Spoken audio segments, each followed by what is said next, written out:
Hey everyone, welcome back to my channel. Thank you so much for clicking on this video. If you're new to my channel, my name is Melissa and I'm a nursing student.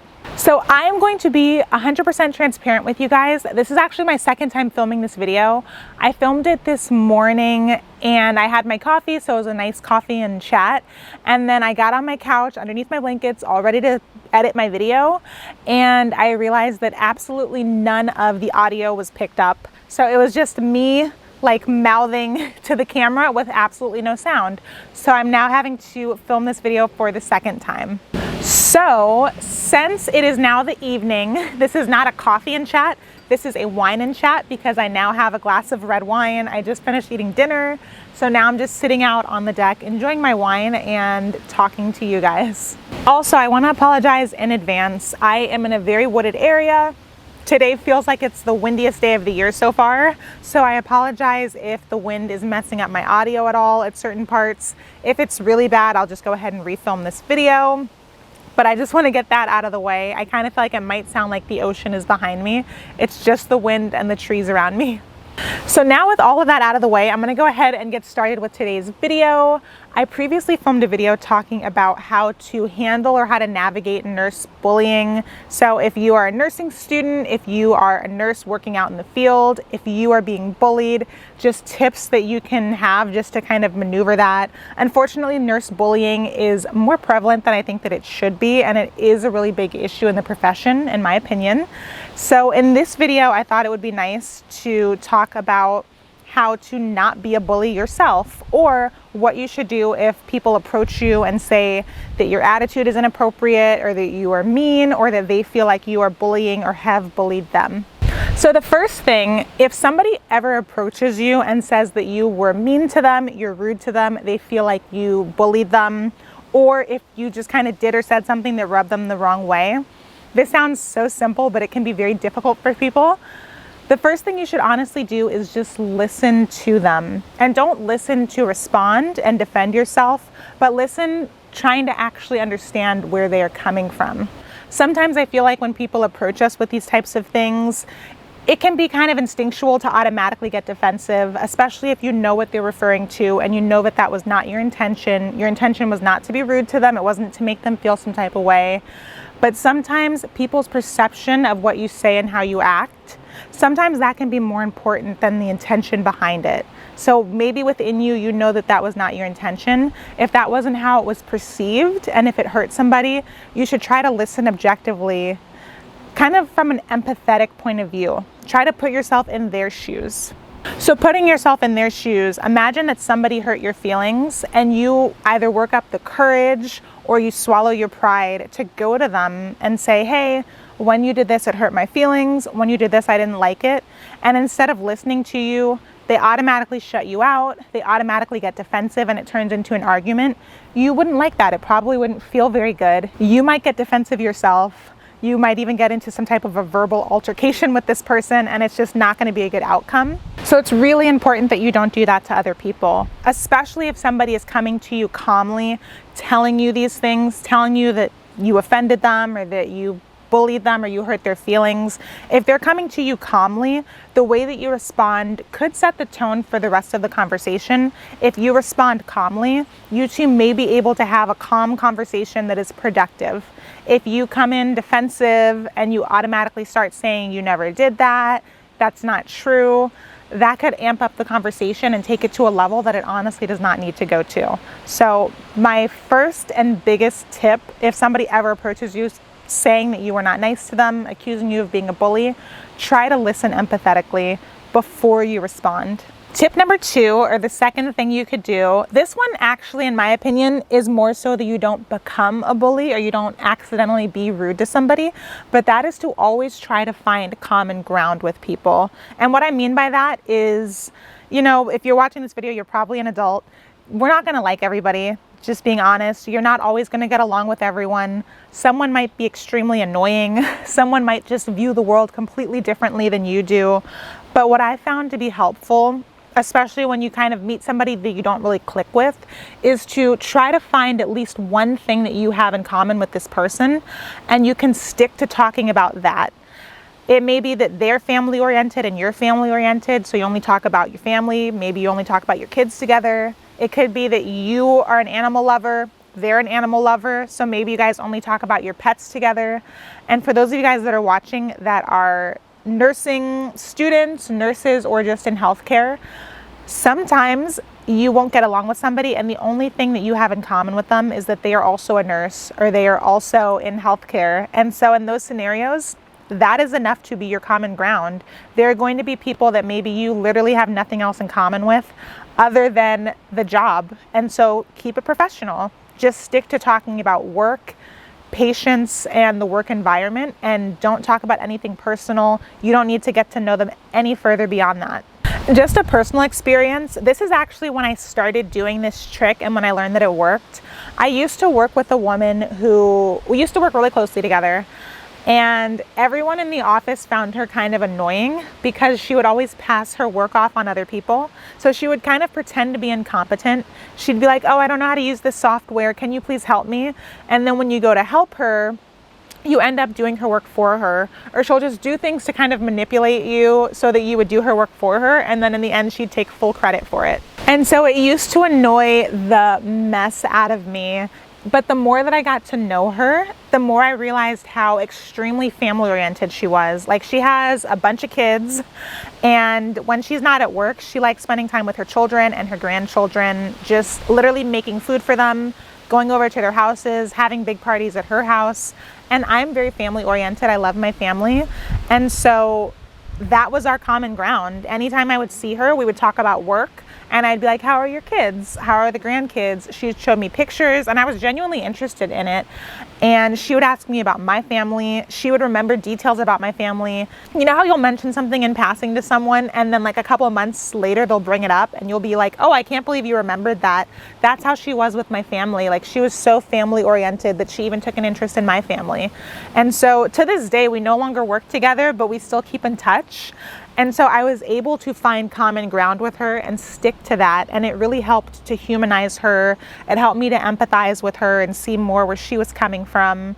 And I feel like that easily could have been a situation where she was like my office enemy and I could have joined the gossip about her and I could have been every day like, I don't like her, I can't stand her, blah, blah, blah.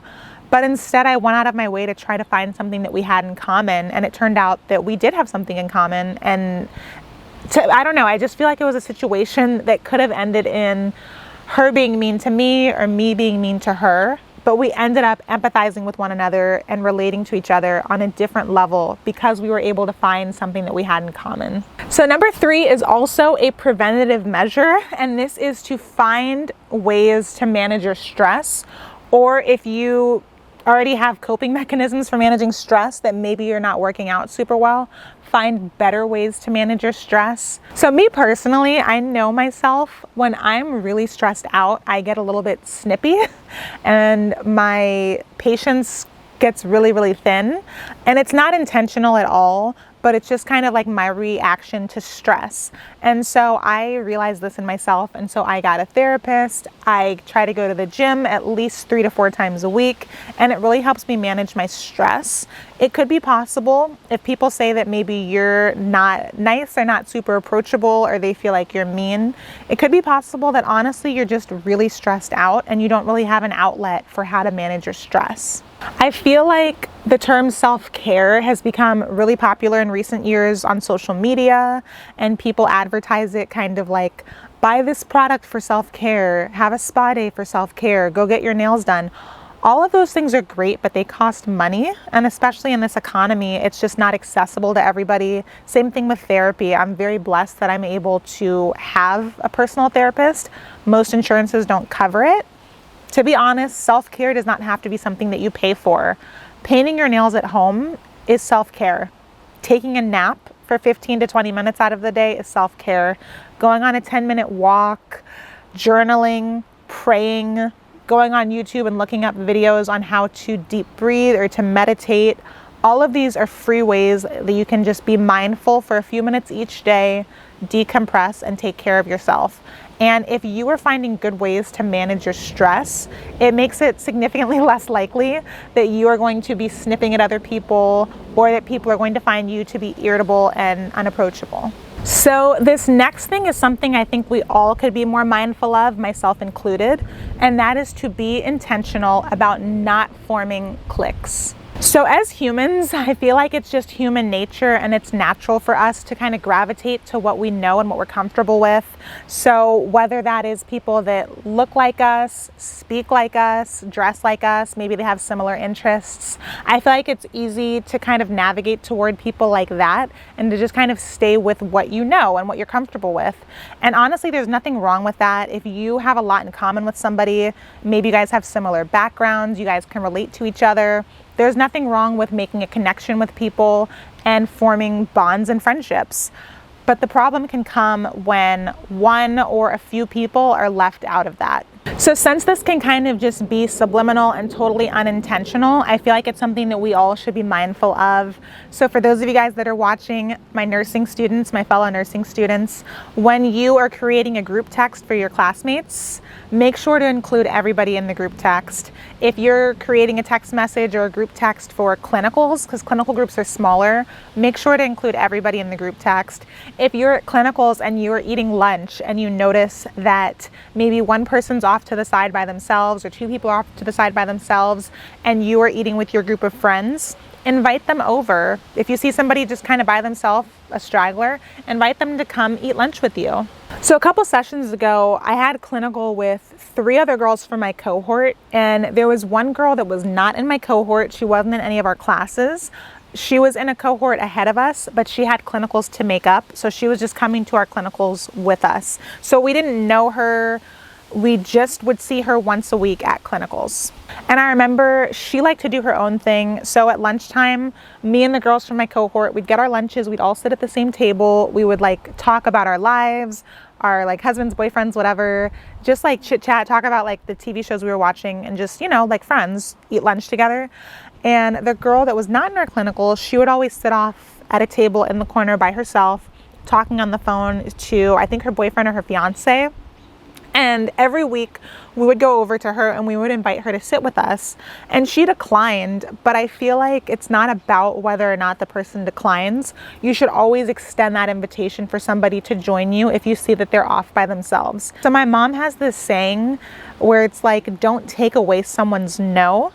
And so basically what that means, at least in this scenario, is if you invite somebody to hang out with you or you kind of invite somebody to join you once or twice, don't stop inviting them just because you assume that they're going to say no. Never take away their no. Always extend that invitation for somebody to kind of join your group or to be a part of your group.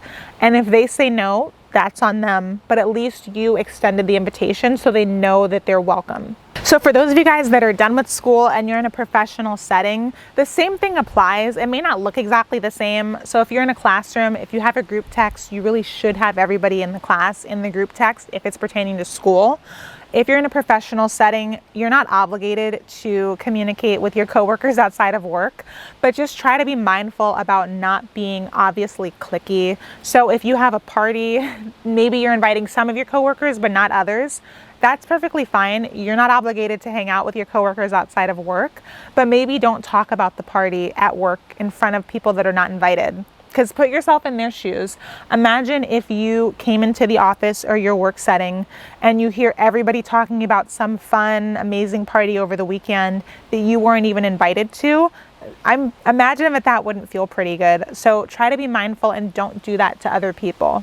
So at least in that scenario that I mentioned, even though it's not intentional, people are not leaving one person out on purpose. To the person who's left out, it could feel intentional and it doesn't feel good to be ostracized. And so, of course, I saved the most important item for last, and that is to not be a bystander. I hate bullies. I don't think anybody would say that they like a bully. I also hate injustice, but the one thing that I hate more than bullies are bystanders. People who see bullying happen and they don't say or do anything.